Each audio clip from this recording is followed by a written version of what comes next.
Visakha port, steel plant, Hindustan zinc, dredging corporation, Hindustan petroleum, bell Hindustan ship yard, Simhadri thermal plant ఇవన్నీ మన సుందర నగరం విశాఖలో కొలువైన ప్రభుత్వ రంగ సంస్థలు. ఇవన్నీ మన ఉక్కు నగరాన్ని ప్రపంచ పటంలో సగర్వంగా నిలబెట్టిన సంస్థలు. ఇవి మన అభివృద్ధి విధాతలు.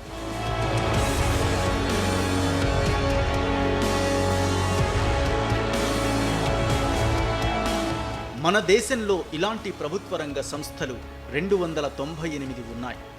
వీటిలో 235 సంస్థలు పనిచేస్తున్నాయి. అందులో 157 సంస్థలు చక్కటి లాభాలు పంచిపెడుతున్నాయి.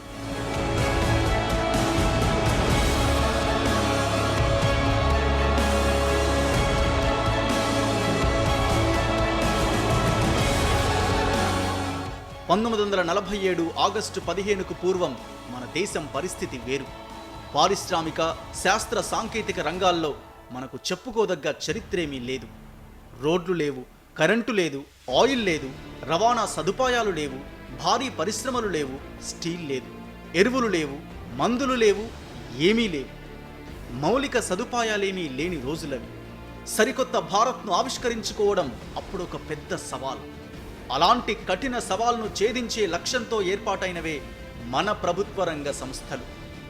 ఆనాటి కలలను సాఫల్యం చేసుకోవడానికి, మౌలిక వసతులు సమకూర్చుకోవడానికి అవసరమైన పెట్టుబడులు ప్రైవేటు రంగం నుంచి రాలేదు, ప్రభుత్వ రంగం నుంచే వచ్చాయి. దేశం స్వయం సమృద్ధి సాధించడమే లక్ష్యంగా ప్రభుత్వ రంగ సంస్థలను నెలకొల్పుకున్నాం.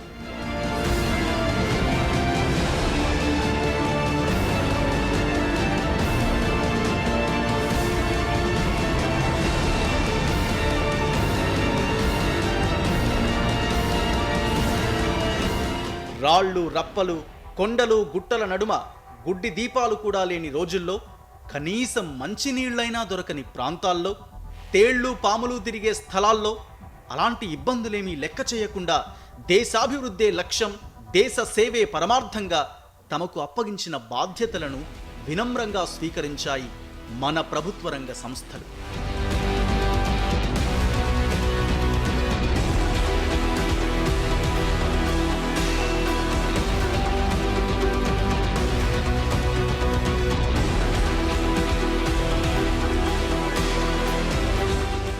కార్మికులు, ఉద్యోగులు, సిబ్బంది రేయింబవళ్లు చేసిన శ్రమల ఫలితమే ఇవాళ మనం అనుభవిస్తున్న సౌఖ్యాలు. దేశవ్యాప్తంగా విశాఖ లాంటి ఎన్నో మహానగరాల అభివృద్ధికి బాటలు వేసింది ఈ ప్రభుత్వ రంగ సంస్థలే. ఒక్కొక్క ప్రభుత్వ రంగ సంస్థను స్థాపించడానికి, దానిని విస్తరించడానికి, నాణ్యమైన ఉత్పత్తి సాధించడానికి అందులో పనిచేస్తున్న కార్మికులు, ఉద్యోగులు, సిబ్బంది తమ రెక్కలు ముక్కలు చేసుకున్న తీరు, తమ రక్త మాంసాలు ధారపోసిన తీరు ఈ తరం రాజకీయ నేతలకు తెలియకపోవచ్చు.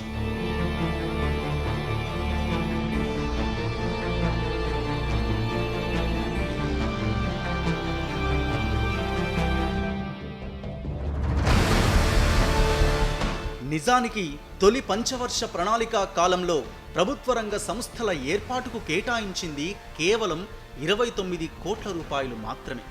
అంత తక్కువ మొత్తంతో మొదలైన ప్రభుత్వ రంగ సంస్థలు ఇప్పుడు 7.5 లక్షల కోట్ల రూపాయల రిజర్వ్డ్ నిధులను, అంతకు మరెన్నో రెట్ల ఆస్తులను సమకూర్చుకున్నాయి.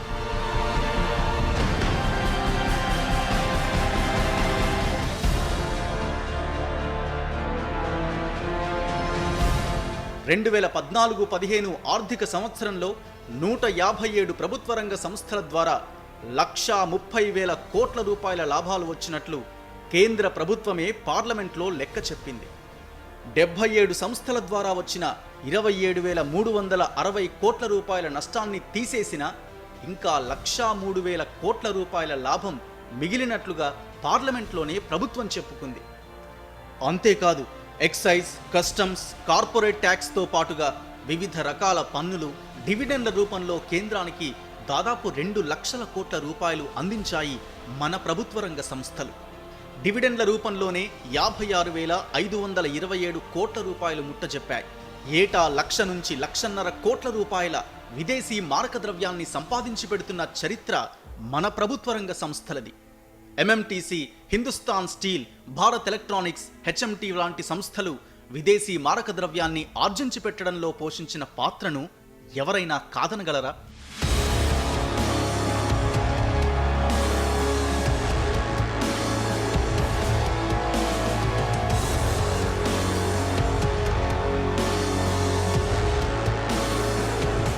Hindustan antibiotics, IDPL, ONGC, IOC, Bharat electronics లాంటి సంస్థలు దిగుమతుల భారాన్ని తగ్గించడంలోనూ విదేశీ మారక ద్రవ్యాన్ని ఆదా చేయడంలోనూ పోషించిన పాత్రను కాదనగలమా?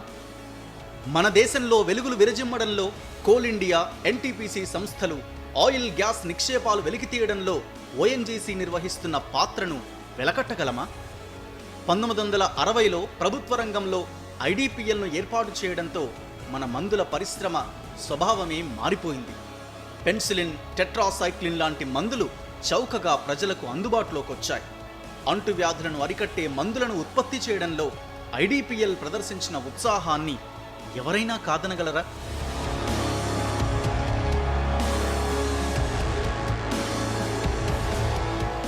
ఐడిపిఎల్ను మూసేసిన తర్వాత ప్రైవేటు ఫార్మా కంపెనీలు ధరల దరువేస్తూ సామాన్యులకు చుక్కలు చూపిస్తున్నాయి. ఒక్క మాటలో చెప్పాలంటే మన ప్రభుత్వ రంగ సంస్థలు బంగారు గుడ్లు పెట్టే బాతులు. వాటిని కోసుకొని తినాలని చూస్తున్న ఈ ప్రభుత్వాలు, యూపీఏ, ఎన్డీఏ ఎవరు అధికారంలో ఉన్నా ఇదే ధోరణి. 1991 నుంచే ఈ దుంప తెగులు మొదలైంది. 1991 దాకా ప్రభుత్వ రంగ సంస్థలు ఏ ఏటికా ఏడు విస్తరిస్తూ ఉపాధి అవకాశాలు పెంపొందిస్తూ వచ్చాయి. 1991 నాటికే మన ప్రభుత్వ రంగ సంస్థల్లో 19 లక్షల మందికి పైగా ఉద్యోగులు ఉండేవారు. 1991కి పూర్వం మాదిరిగానే ప్రభుత్వ రంగ సంస్థల అభివృద్ధి, విస్తరణ, పరిశోధనలకు ప్రాధాన్యతనిచ్చి అదే ఊపు కొనసాగించి ఉంటే ఇప్పుడు ప్రభుత్వ రంగ సంస్థల్లోని ఉద్యోగుల సంఖ్య 40 లక్షలు దాటి ఉండేది. కానీ గత 25 ఏళ్ల సంస్కరణల కారణంగా వీటి సంఖ్య 13 లక్షలకు పడిపోయింది. పబ్లిక్ సెక్టార్ ఎంటర్ప్రైజెస్ విషయంలో కూడా ఇదే ధోరణి. Railways, defence, home, finance, communication లాంటి కీలక రంగాల్లో 1991 పూర్వం 38 లక్షల మంది ఉద్యోగులుంటే ఇప్పుడు అది 30 లక్షల కంటే దిగువకు పడిపోయింది.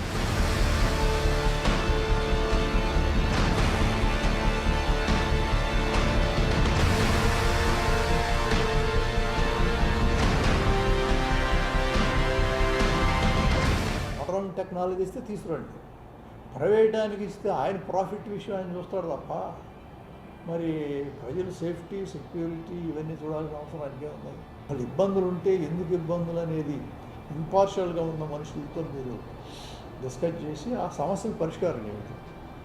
మిగిలిన పబ్లిక్ సెక్టార్ ఏవైతే ఉన్నాయో కొత్తవి పెడతారో లేదో వెరిషన్ అనేది వాటిని కూడా కాపాడుతూ ఈ దేశంలో ఎవడోకి సోషల్ జస్టిస్ జరగాలన్నావు మనం, వాడి 4 ఉద్యోగాలు వస్తాయి, వాడు బ్రతుకుతాడు. ప్రజల సేఫ్టీ చాలా ముఖ్యం. సంస్కరణల యుగంలో పబ్లిక్ సెక్టార్లో జాబ్ రిక్రూట్మెంట్స్ నిలిపివేశారు. రిటైర్ అయిన వారి స్థానంలో కొత్త వారిని నియమించట్లేదు.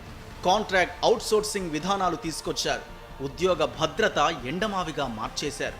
ఇంతకాలము ప్రభుత్వ రంగ సంస్థలు తమ ఉద్యోగుల జీవన ప్రమాణాలు మెరుగుపరిచేందుకు చేసిన కృషిని కాలరాస్తున్నారు.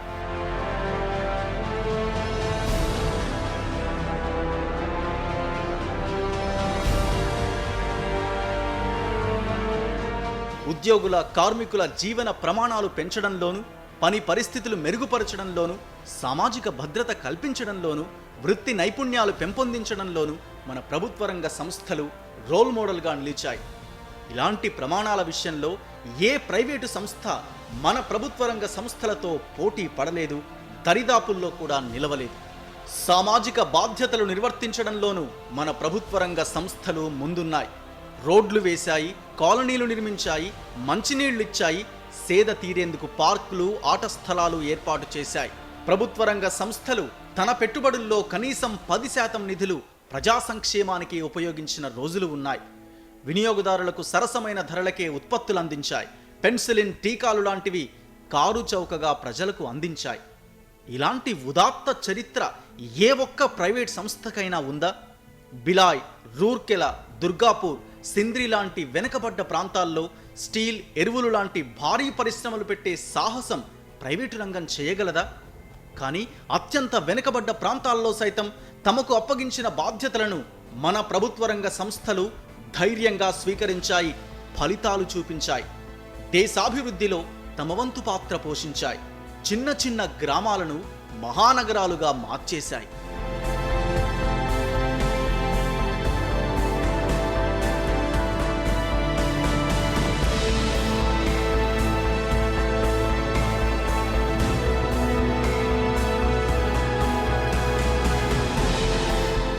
మన విశాఖపట్టణమే ఇందుకు తిరుగులేని ఉదాహరణ. 1931లో నిండా 58,000 కూడా లేని విశాఖ జనాభా ఇప్పుడు 20 లక్షలు దాటింది. ఇదెలా సాధ్యమైంది? విశాఖ అభివృద్ధిని పరుగులు పెట్టించింది, మహానగరాల సరసన నిలబెట్టింది ప్రభుత్వ రంగ సంస్థలు కాదా? Visakha port, steel plant, Hindustan zinc, dredging corporation, Bharat heavy plates and vessels limited, Hindustan ship yard, Simhadri thermal plant ఇవి లేకపోతే మన విశాఖపట్టణం ఈ స్థితిలో ఉండేదా?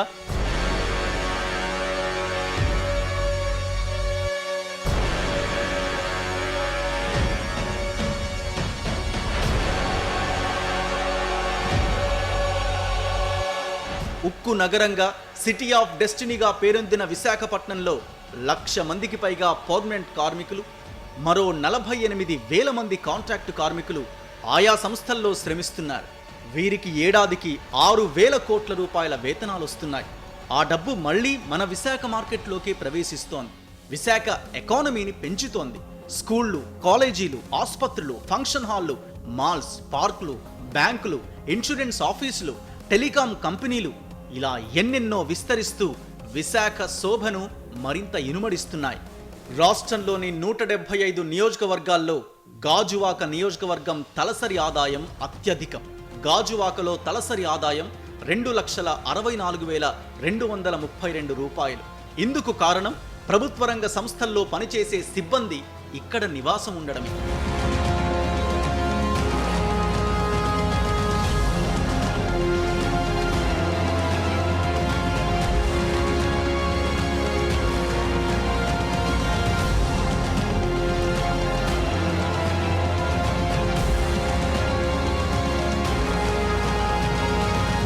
విశాఖపట్నం అభివృద్ధికి ఇక్కడి ప్రభుత్వ రంగ సంస్థలు దోహదం చేసినట్లే దేశంలోని విభిన్న ప్రాంతాల్లో సాధించిన అభివృద్ధికి అక్కడి ప్రభుత్వ రంగ సంస్థలు బాటలు వేశాయి. ఇప్పుడు వాటికి ప్రమాదం ముంచుకొస్తోంది. వాటి అంగాంగాలు కోసేసి నడి బజారులో అమ్మకానికి పెడుతున్నారు. ప్రతి ఏటా 10-15% వాటాలు అమ్మేస్తున్నారు. ఇదేమని అడిగితే నష్టాలొస్తున్నాయంటున్నారు. నష్టాల పేరు చెప్పి వాటి ఆస్తుల విలువను తగ్గించి అయిన వాళ్లకు కారు చౌకగా ఇచ్చేస్తున్నారు.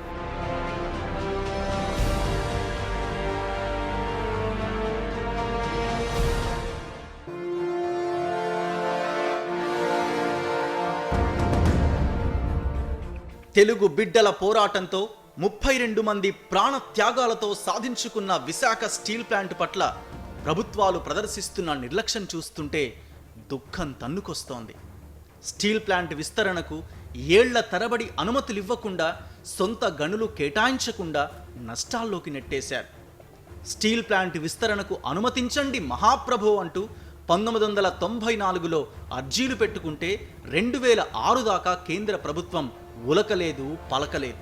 నింపాదిగా 10 ఏళ్లకు అనుమతులిచ్చిన ప్రభుత్వం విస్తరణ కోసం నయా పైసా నిధులివ్వలేదు. దీంతో చేతిలో ఉన్న రిజర్వ్డ్ నిధులను ఖర్చు పెట్టి 15,000 కోట్ల రూపాయల అప్పు చేయాల్సొచ్చింది. ఇంత చేసినా ఐరన్ ఓర్ గనులు కేటాయించడం లేదు. దీంతో రా మెటీరియల్కే డబ్బులు ధారపోయాల్సి వస్తోంది. దీనికి తోడు అంతర్జాతీయ మార్కెట్లో ఉక్కు ధరలు పడిపోయాయి. ప్రభుత్వ విధానాల పుణ్యమా అని దేశంలోకి ఉక్కు దిగుమతులు పెరిగిపోయాయి.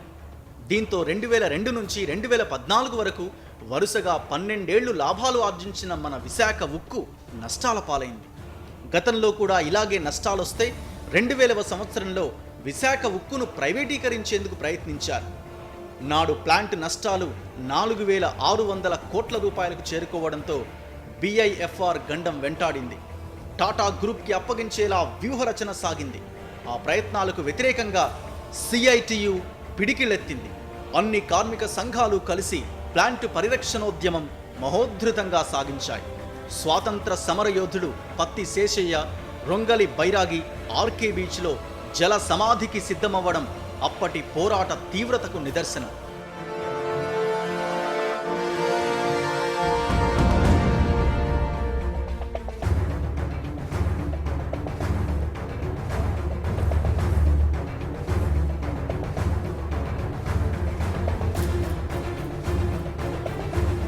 పోలీసులు లాఠీలతో బాదుతున్నా వెరవకుండా 1999 మార్చి 7న గాజువాకలో అప్పటి సీఎం చంద్రబాబు గాజువాక సభలో వందలాది కార్మికులు నిరసన వ్యక్తం చేశారు. నాటి సిపిఎం లోక్సభ పక్ష నేత Vasudev Acharya, TDP MP Yerrannaidu, speaker Balayogi కలిసి నాటి ప్రధాని వాజ్పేయికి పరిస్థితి తీవ్రతను వివరించారు. ఆనాటి పోరాటం విజయవంతమైంది. 1333 కోట్లు ప్రిఫరెన్షియల్ షేర్లుగా మార్చేందుకు ప్రభుత్వం అంగీకరించింది. ఆనాడు కార్మిక వర్గం సాగించిన బలమైన పోరాటం మన విశాఖ స్టీల్ ప్లాంట్ ప్రైవేటు వ్యక్తుల చేతుల్లోకి వెళ్లకుండా కాపాడగలిగింది. ఇప్పుడు మరోసారి అలాంటి కుట్రలే సాగుతున్నాయి. 22,000 ఎకరాలకు పైగా భూములుండి దాదాపు 2 లక్షల కోట్ల విలువ చేసే మన విశాఖ స్టీల్ ప్లాంట్కి కేవలం 4,889 కోట్ల రూపాయల విలువ కట్టి అత్యంత చీపుగా అమ్మేందుకు రంగం సిద్ధం చేస్తుంది. ప్రపంచంలోనే 3వ అతిపెద్ద ఉక్కు దిగ్గజ సంస్థగా పేరొందిన స్టీల్ అథారిటీ ఆఫ్ ఇండియా లిమిటెడ్ది ఇదే దుస్థితి. దీన్ని అమ్మేందుకు బీజేపీ ప్రభుత్వం ప్రయత్నం చేస్తోంది.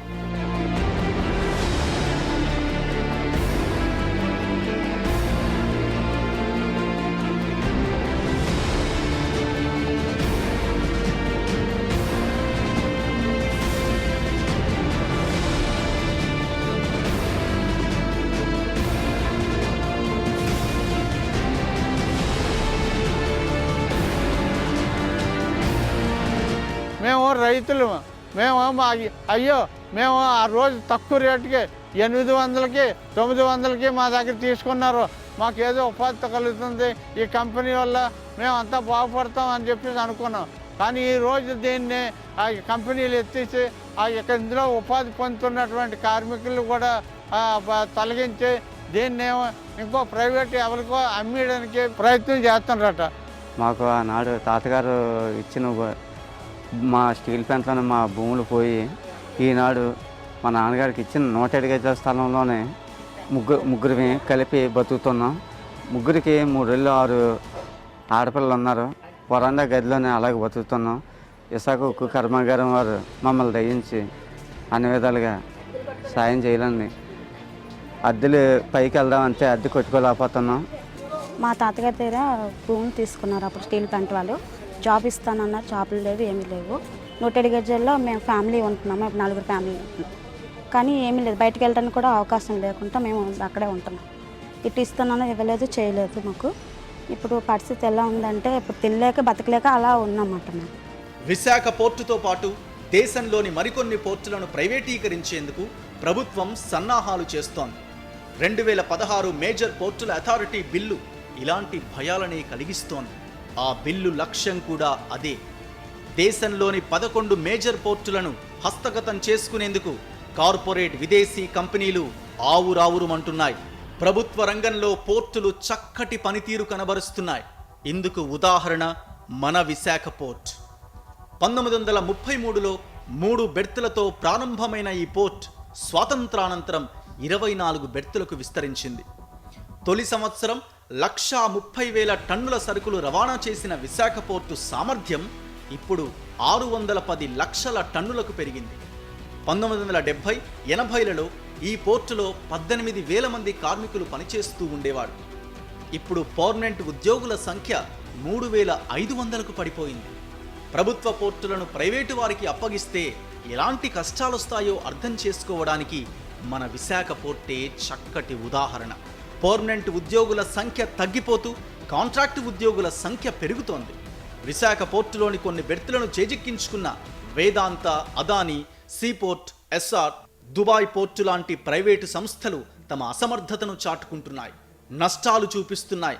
తమ వల్ల కాదంటూ చేతులెత్తేస్తున్నాయి. ప్రభుత్వ రంగాన్ని దూషించేవారు, ప్రైవేటు రంగాన్ని కీర్తించేవారు విశాఖ పోర్టులో ఏం జరుగుతున్నదో గమనించాలి.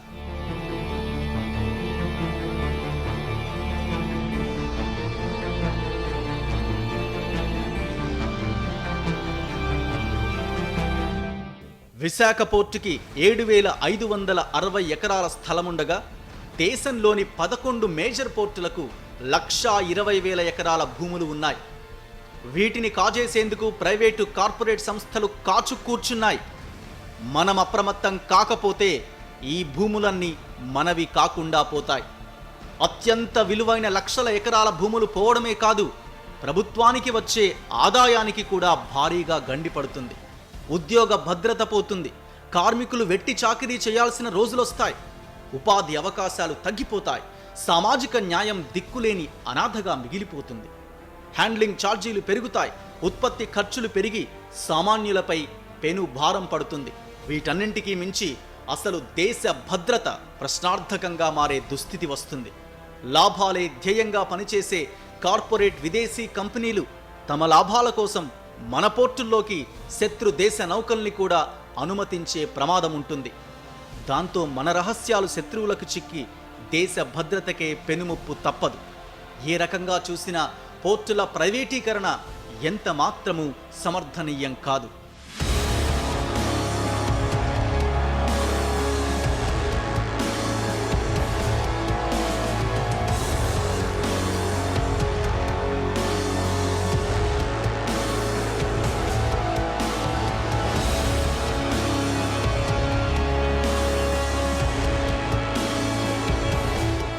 హిందుస్థాన్ షిప్ యార్డ్ కూడా ప్రైవేటీకరణ ముప్పునే ఎదుర్కొంటోంది. మన విశాఖ అభివృద్ధిలోనే కాదు, రాష్ట్ర అభివృద్ధిలోనూ తన వంతు పాత్ర పోషించింది. 1941లో సింధియా స్టీమ్ నావిగేషన్ అనే ప్రైవేటు కంపెనీ ఆధ్వర్యంలో ఏర్పడ్డ ఈ సంస్థ 1962లో పూర్తి స్థాయి ప్రభుత్వ రంగ సంస్థగా అవతరించింది.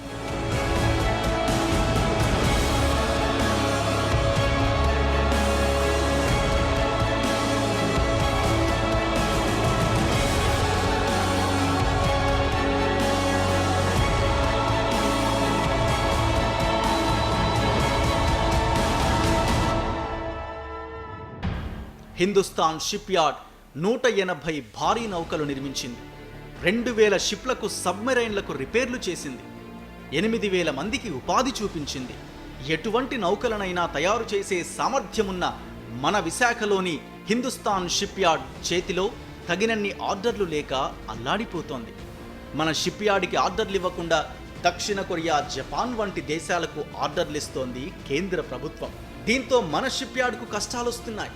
మరోవైపు మన షిప్ యార్డ్ను గుడ్ ఎర్త్ మెరీటైమ్ లిమిటెడ్ అనే సంస్థకు అప్పగించేందుకు కేంద్రం నిర్ణయించింది. కార్మికులు తీవ్రంగా ప్రతిఘటించారు. దీన్ని డిఫెన్స్లో విలీనం చేయడం ఉత్తమమంటూ shipping and transport standing committee chairman Sitaram Yechury సూచిస్తూ ప్రభుత్వానికి నివేదిక ఇచ్చారు. 2010లో షిప్ యార్డ్ డిఫెన్స్ మంత్రిత్వ శాఖ పరిధిలోకి వచ్చింది. అయితే మన షిప్ యార్డ్ను మేక్ ఇన్ ఇండియా పేరుతో దక్షిణ కొరియాలోని హ్యుండాయ్ కంపెనీకి అప్పగించేందుకు బీజేపీ ప్రభుత్వం తీవ్రంగా ప్రయత్నిస్తోంది.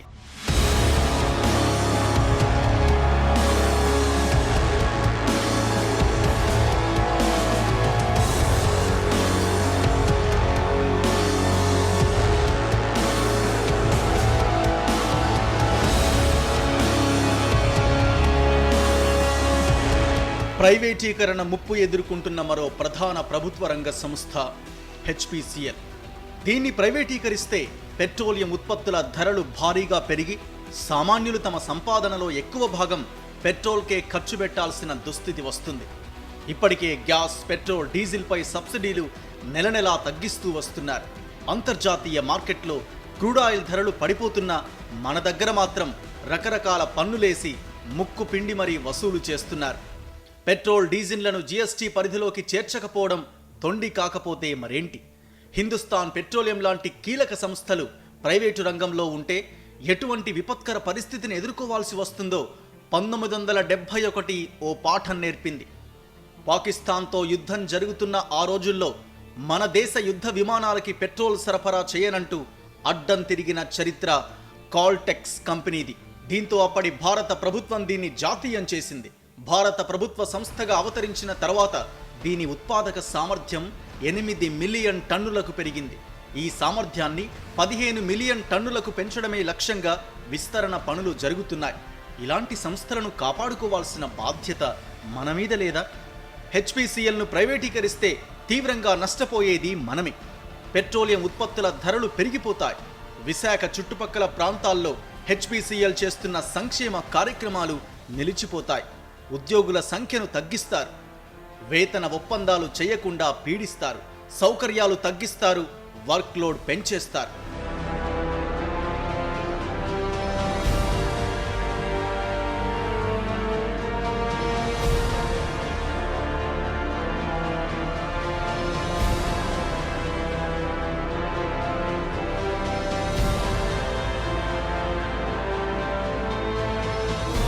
దేశంలోనే జింక్ ఉత్పత్తి చేసే ఏకైక పెద్ద పరిశ్రమగా విరాజిల్లిన హిందుస్థాన్ జింక్ పట్టిన దుర్గతి చూస్తుంటే గుండె తరుక్కుపోతోంది. 1975లో గాజువాకలో అవతరించిన ఈ కంపెనీ విలువ 50,000 కోట్లకు పైమాటే. 20,000 కోట్ల రూపాయల రిజర్వ్ నిధులున్న కంపెనీ ఇది. కానీ హిందుస్థాన్ జింక్లోని 71% వాటాలను కాంగ్రెస్ బీజేపీ ప్రభుత్వాలు స్టెర్లైట్ కంపెనీకి అమ్మేశాయి. కేవలం 445 కోట్లకు తెగనమ్మేశాయి. రిజర్వ్ నిధులు ఉండి లాభాల్లో నడుస్తున్న ఈ సంస్థను 2013లో మూసేశారు. దాంతో 4,000 మంది ఉద్యోగాలు పోయాయి. ఇప్పటికీ కార్మికులకు ఫైనల్ సెటిల్మెంట్లు పూర్తి కాలేదు. యంత్రాలను పూర్తిగా తొలగించి విశాఖలోని ఈ కంపెనీకి చెందిన 365 ఎకరాలను రియల్ ఎస్టేట్గా మార్చేందుకు యాజమాన్యం ప్రయత్నిస్తోంది. నిజానికి హిందుస్థాన్ జింక్ ఏర్పాటు చేస్తామంటే ఆనాటి రైతులు ఎకరానికి 850 రూపాయల చొప్పున ప్రభుత్వానికి అప్పగించారు. కానీ ఇప్పుడు దీన్ని సొంతం చేసుకున్న వేదాంత కంపెనీ ఎకరం 5 కోట్లకు అమ్ముకునేందుకు ఉవ్విళ్లూరుతోంది. ప్రభుత్వ రంగ సంస్థల్లో జొరబడుతున్న ప్రైవేటు రంగ సంస్థల మైండ్ సెట్ ఎలా ఉంటుందో అర్థం చేసుకోవడానికి ఈ ఉదాహరణ చాలదా? మన ప్రభుత్వ రంగ సంస్థలను ఇంత ఘోరంగా బలిపెడుతుంటే సహిద్దామా? హిందుస్థాన్ జింక్ లిమిటెడ్లో ఉన్నటువంటి 365 ఎకరాల భూమిని ఎకరాకు 5 కోట్ల చొప్పున రియల్ ఎస్టేట్ వ్యాపారం చేయడానికి, దీన్ని పరిశ్రమ నుంచి కన్వర్షన్ రియల్ ఎస్టేట్కి మార్చుకోవడానికి రాష్ట్ర ప్రభుత్వంతో తీవ్రంగా పైరవీలు సాగిస్తూ ఉంది. లాభాల్లో నడుస్తున్నటువంటి కంపెనీని ఎందుకు మూసేశారనేది ఈ రోజుకి కూడా ఎక్కడ ప్రకటన అనేటువంటిది లేదు. అయినా ఆనాడు కాంగ్రెస్ ప్రభుత్వం మూసేయడానికి అనుమతించింది. బీజేపీ ప్రభుత్వం వాటాలు అమ్ముకోవడానికి ప్రయత్నం చేసింది. హిందుస్థాన్ జింకు లాభాలతో నడుస్తున్నటువంటి కంపెనీ. అటువంటి కంపెనీని వేదాంత గ్రూప్ ప్రైవేట్ పరం చేశారు. ఇక్కడ ఉన్నటువంటి ఫెడరేషన్ కూడా యాజమాన్యంతో కుమ్మక్కైపోయి మాకు ద్రోహం చేసింది.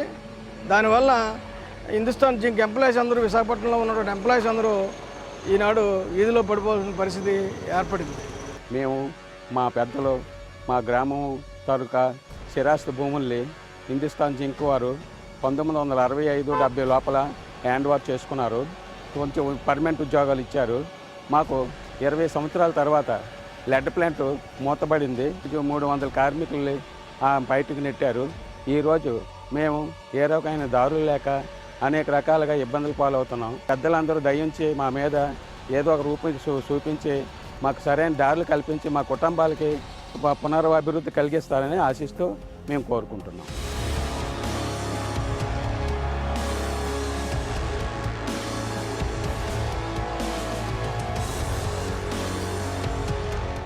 మన విశాఖలోని మరో ప్రభుత్వ రంగ సంస్థ డ్రెడ్జింగ్ కార్పొరేషన్కు కూడా ఇలాంటి ముప్పే ముంచుకొస్తోంది. కేవలం 28 కోట్ల రూపాయల మూలధనంతో 1976లో ఏర్పాటు చేసిన సంస్థ ఇది. ఇప్పుడు దీనికి 5,000 కోట్ల రూపాయల విలువ చేసే ఆస్తులు ఉన్నాయి.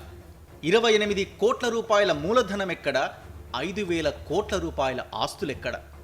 ఈ సంస్థల్లో పనిచేసే అహరహం శ్రమించబట్టే ఈ స్థితికి రాగలిగింది. కేంద్ర ప్రభుత్వానికి గత 10 సంవత్సరాల్లో డివిడెండ్లు, పన్నుల రూపంలో 213 కోట్ల రూపాయల దాకా ముట్ట చెప్పింది. గత ఆర్థిక సంవత్సరంలో దాదాపు 7.5 కోట్లు, అంతకుముందు ఆర్థిక సంవత్సరంలో 41 కోట్ల నికర లాభం సంపాదించింది. ఇదంతా ఒక ఎత్తైతే మన విశాఖ బీచ్ను రక్షించేందుకు బీచ్ నరీష్ ప్రోగ్రాం పనులు చేపడుతోంది. రాష్ట్రంలోని అంతర్వేది దగ్గర 800 కోట్ల రూపాయలతో డ్రెడ్జింగ్ ఇన్స్టిట్యూట్ ఏర్పాటు చేసేందుకు రాష్ట్ర ప్రభుత్వంతో ఒప్పందం చేసుకుంది. ఇది ఆంధ్రప్రదేశ్లో జల రవాణాకు ఎంతగానో తోడ్పడుతుంది.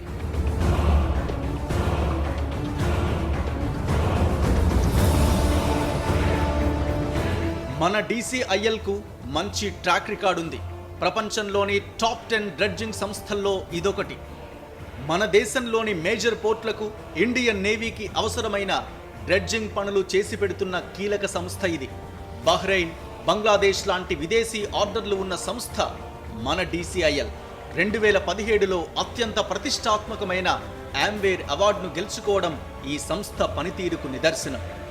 సముద్రంలో నౌకలు ప్రమాదాలలో చిక్కుకున్నప్పుడు ఒకరికొకరు సహకరించుకోవడంలో చురుగ్గా పాల్గొనే కంపెనీలకు ఈ అవార్డు ఇస్తుంటారు. ఇంత మహోన్నత చరిత్ర ఉన్న ఈ సంస్థ మీద ప్రైవేటు యాజమాన్యాల కన్ను పడింది. ఈ సంస్థలో కేంద్ర ప్రభుత్వానికి 74.47% వాటాలున్నాయి. వీటిని అమ్మేందుకు కేంద్రం సై అంటోంది. దీన్ని హస్తగతం చేసుకునేందుకు మెర్కటార్ లిమిటెడ్ అనే ఓ ప్రైవేట్ సంస్థ పావులు కదుపుతోంది.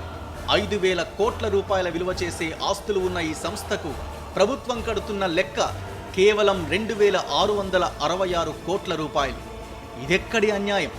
విశాఖ కీర్తి ప్రతిష్టలను ఇనుమడిస్తున్న మన DCILను కారు చౌకగా అమ్మడాన్ని సమర్థిద్దామా, ప్రశ్నిద్దామా?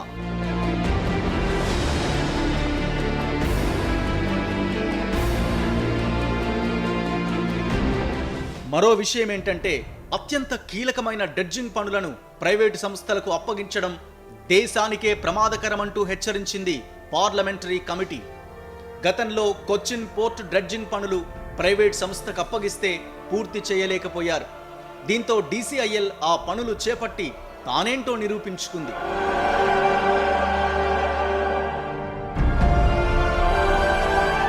DCILను ప్రైవేటీకరించడం ఎంత అవివేకమో ఎంపీ, CITU ఆల్ ఇండియా ప్రధాన కార్యదర్శి తపన్ సేన్ పార్లమెంట్లో కళ్లకు కట్టారు. దీన్ని ప్రైవేటీకరించొద్దంటూ గర్జించారు. ప్రైవేటీకరణకు వ్యతిరేకంగా యూనియన్లు, కార్మికులు ఏకమయ్యారు.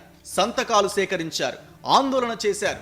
గత ఏప్రిల్ 11న ఒకరోజు సమ్మె కూడా చేశారు. అయినా కేంద్ర ప్రభుత్వం మొండిగా ముందుకెళ్తోంది. 51% వాటాలు అమ్మేందుకు సిద్ధమవుతోంది. మన విశాఖలోని Bharat heavy plates and vessels limited సంస్థ బెల్లో విలీనమై ప్రభుత్వ రంగ సంస్థగా మనుగడ సాగిస్తోందంటే కార్మిక వర్గం సాగించిన పోరాటమే కారణం. ఇది దేశంలోని హెవీ ఇంజనీరింగ్ పరిశ్రమ. 1966లో నాతయ్యపాలెం దగ్గర నిర్మించారు. ఆనాడు దేశంలో నిర్మిస్తున్న steel, cement, fertilisers, sugar, paper, oil లాంటి పరిశ్రమలకు అవసరమైన పరికరాలను తయారు చేయడానికి స్థాపించారు మన BHPV పరిశ్రమను.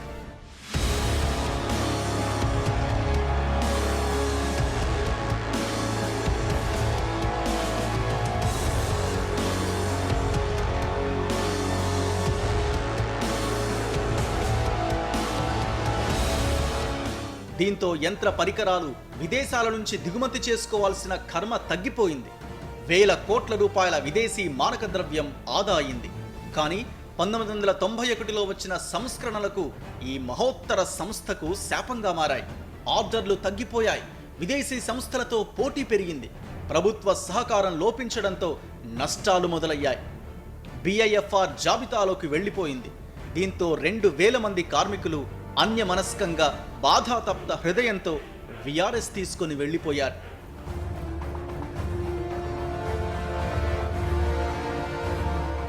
BHPV కష్టకాలంలో ఉన్నప్పుడు దాన్ని పరిరక్షించే ఉద్యమానికి CITU శ్రీకారం చుట్టింది. 1,00,000 సంతకాలు సేకరించింది. అలనాటి parliamentary committee chairman CPM MP Vasudeva ఆచార్యకు పిటిషన్ ఇచ్చింది. దాంతో ఈ కమిటీ 2003లో BHPVని సందర్శించి దాన్ని BHELలో విలీనం చేయాలంటూ సూచించింది. కానీ ఆనాటి వాజ్పేయి ప్రభుత్వం ఒప్పుకోలేదు. 2004లో UPA అధికారంలోకి రావడంతో దానికి మద్దతిస్తున్న వామపక్షాలు మరోసారి ఈ సమస్యను ఎజెండా మీదకు తీసుకొచ్చాయి. CITU పోరాటాన్ని కొనసాగించింది. ఇక్కడ CITU పోరాటం, అక్కడ ఢిల్లీలో వామపక్ష నేతల సహకారంతో కామన్ మినిమం ప్రోగ్రాంలో భాగంగా BHPVని BHELలో విలీనమైంది. అలా ఈ సంస్థ బతికి బట్టకట్టగలిగింది. ఆనాటి స్ఫూర్తే ఇప్పుడు కావాలి.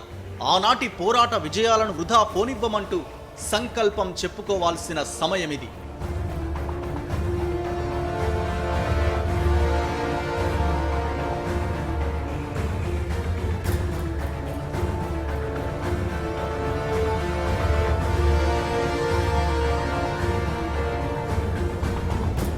బిఎస్ఎన్ఎల్, ఎల్ఐసి, బ్యాంకింగ్, రైల్వేస్ లాంటి అనేక సంస్థలు ప్రైవేటీకరణ ముప్పును ఎదుర్కొంటున్నాయి. ఈ రంగాలలో 100% విదేశీ పెట్టుబడులను ఆహ్వానించడం అత్యంత ఆందోళనకర పరిణామం. బ్యాంకింగ్ సంస్కరణల్లో భాగంగా ఇప్పటికే విలీనాలు ఊపందుకున్నాయి. బ్యాంకుల ప్రాధాన్యాలు మారిపోతున్నాయి. మారుమూల పల్లెల్లో సైతం బ్యాంకింగ్ సేవలు అందించడమే లక్ష్యంగా ప్రభుత్వ రంగ బ్యాంకులు పనిచేస్తుండగా, లాభాలు జుర్రుకోవడమే లక్ష్యంగా నగరాల్లో ప్రైవేటు బ్యాంకుల శాఖలు విస్తరిస్తున్నాయి.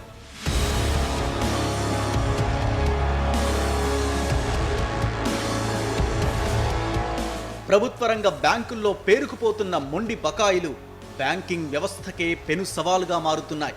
ప్రభుత్వ రంగ బ్యాంకుల్లోని మొండి బకాయిలు 2016 డిసెంబర్ నాటికే 6 లక్షల కోట్లు దాటినట్లు ప్రభుత్వమే ప్రకటించింది. ఇప్పుడు 7.7 లక్షల కోట్లు దాటింది. మొండి బకాయిలు 8 లక్షల కోట్లు దాటాయన్న టాక్ కూడా వినిపిస్తోంది. వీటిలో బడాబాబులు ఎగవేస్తున్నవే అత్యధికం. వీటిని వసూలు చేసేందుకు కట్టుదిట్టమైన చర్యలు తీసుకోకపోగా రైట్ ఆఫ్ పేరుతో వాటిని రద్దు చేసేస్తున్న తీరు ఆందోళనకరం. గత 5 ఏళ్లలో బడాబాబులకు దాదాపుగా 2.5 లక్షల కోట్ల రూపాయల అప్పులను మాఫీ చేయడం దారుణం. ప్రభుత్వ రంగ బ్యాంకులు దెబ్బతింటే వ్యవసాయదారులు, చేతివృత్తుల వారిపై దాని ప్రభావం తీవ్రంగా ఉంటుందన్న విషయాన్ని మరవకూడదు.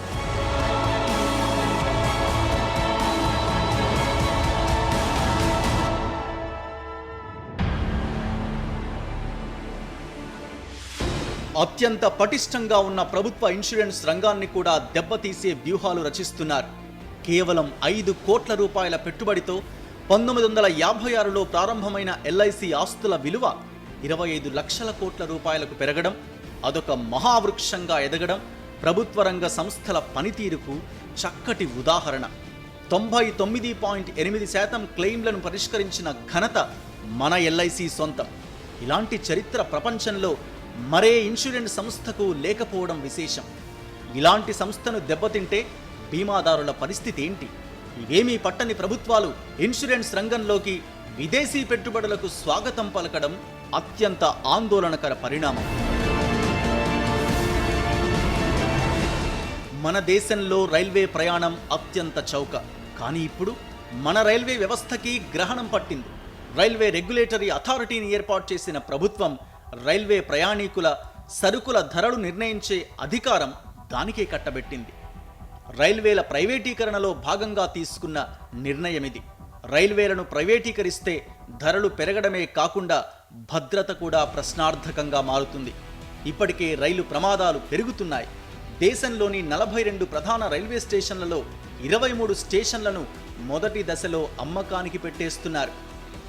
రైల్వే స్టేషన్లు, రైల్వే స్థలాలతో పాటు అన్ని విభాగాలను 45 ఏళ్ల పాటు ప్రైవేటుకు లీజుకిస్తున్నారు. కేంద్ర ప్రభుత్వం తీసుకుంటున్న చర్యల వల్ల ప్రజలు తమ రవాణా హక్కునే కోల్పోయే ప్రమాదం ముంచుకొస్తోంది.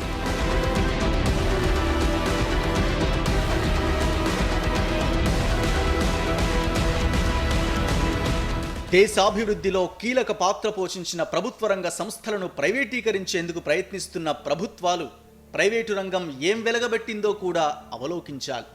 ప్రభుత్వ రంగ సంస్థలు విశాఖ అభివృద్ధికి బాటలు వేస్తే ఈ ప్రాంతంలోని అపారమైన ఖనిజాలను తవ్వుకొని పోయేందుకు ప్రైవేటు సంస్థలు అర్రులు చాస్తున్నాయి. ఇందుకు ఉదాహరణ మాకవరపాలెంలోని ఆన్రాక్ అల్యూమినా కంపెనీ. 10 ఏళ్ల క్రితం ప్రభుత్వంతో ఒప్పందం చేసుకున్న యునైటెడ్ ఎమిరేట్స్కు చెందిన రస్ అల్ ఖైమా మన ప్రభుత్వ రంగ బ్యాంకుల నుంచే 6,000 కోట్ల రూపాయల అప్పు తీసుకుంది. ఆనాటి కాంగ్రెస్ ప్రభుత్వ అండదండలతో 5 గ్రామాల్లో 1,866 ఎకరాల భూములను బలవంతంగా లాక్కున్న కంపెనీ 2010 నాటికి అల్యూమినా రిఫైనరీ నిర్మించింది. కానీ ఇప్పటికీ 1 టన్ను కూడా ఉత్పత్తి చేయలేదు. ప్రభుత్వ అండదండలతో విశాఖ ఏజెన్సీలోని బాక్సైట్ ముడి ఖనిజాన్ని తవ్వుకోవాలని ఉబలాటపడ్డ యాజమాన్యానికి మన్యం గిరిజనులు చెక్ పెట్టారు. పక్కనే ఉన్న ఒడిషా రాష్ట్రంలోని ధామన్ జోడి నుంచి బాక్సైట్ ముడి ఖనిజం తెచ్చుకునే అవకాశం ఉన్న యాజమాన్యం ఆ పని చేయడం లేదు. ఒడిషాలోని 9,000 కోట్ల పెట్టుబడితో అల్యూమినా స్మెల్టర్, పవర్ ప్లాంట్ నిర్మిస్తామంటూ పెన్నార్ సిమెంట్ యాజమాన్యం ఒడిషా రాష్ట్ర ప్రభుత్వాన్ని అనుమతులు కోరింది. ఇక్కడే అసలు కుట్ర ఉంది. ఒడిషా నుంచి ముడి ఖనిజం తెచ్చుకొని మాకవరపాలెంలోని అల్యూమినా కంపెనీని నడపకుండా మరో కంపెనీ నిర్మించాలి అనుకోవడం పెద్ద కుట్ర. ఒడిషాలో గనులు సంపాదించి అక్కడ నుంచి విదేశాలకు ఎగుమతి చేసి బాగా లాభాలు జుర్రుకోవాలనేది యాజమాన్యం పన్నాగం. మాకవరపాలెంలో తాము నిర్మించిన ప్లాంట్లో ఉత్పత్తి జరగనందుకు నష్టపోయామంటూ అంతర్జాతీయ ఆర్థిక నేరాల కోర్టులో $44.71 మిలియన్ వ్యాజ్యం వేసింది రస్ అల్ ఖైమా. మరోవైపు అన్రాక్ యాజమాన్యం తాను తెచ్చుకున్న అప్పులకు వడ్డీలు కూడా కట్టకుండా బ్యాంకులను నిండా ముంచుతోంది. భూములిచ్చిన రైతులు వ్యవసాయం లేక ఉపాధి కోల్పోతున్నారు. నిరుద్యోగులకు ఉద్యోగాలు రాలేదు.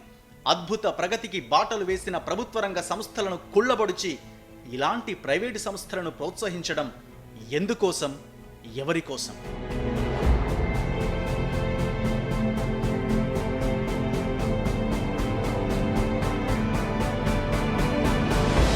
మా భూములు తీసుకుండ్రు, మా ఇల్లు తీసుకుండ్రు, నాకు ఉద్యోగం ఇస్తామన్నారు, ఇవ్వలేదు.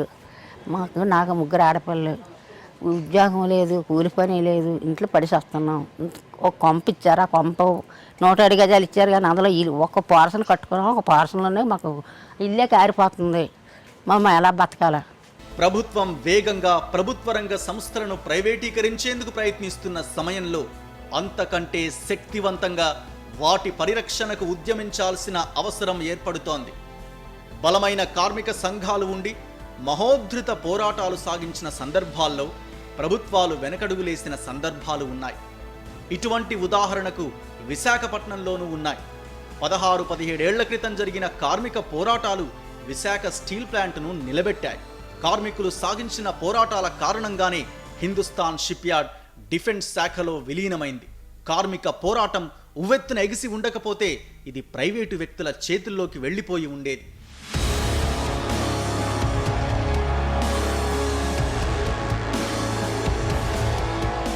ఈరోజు ప్రభుత్వ రంగాన్ని పరిరక్షించుకోవడం అనేది ప్రజలందరి యొక్క బాధ్యత. ప్రభుత్వ రంగం రక్షించబడకపోతే విశాఖపట్నం ఈరోజు ఎడారిగా మారేటువంటి ప్రమాదం అనేది ఉంటుంది.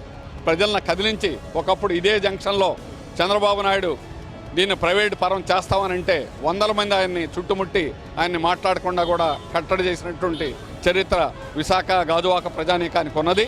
ఈరోజు ఆ విధంగానే విశాఖ ప్రజానీకాన్ని చైతన్యవంతం చేస్తాం. 10 లక్షల సంతకాలు క్యాంపెయిన్ చేస్తాం.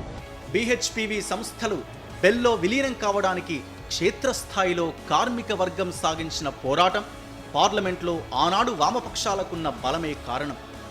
2001లో BHPVని కొనేందుకు L&T ప్రయత్నించినప్పుడు CITU సాగించిన పోరాటం, కార్మిక వర్గం ప్రదర్శించిన చైతన్యం ఆ ప్రయత్నాన్ని నిలువరించింది.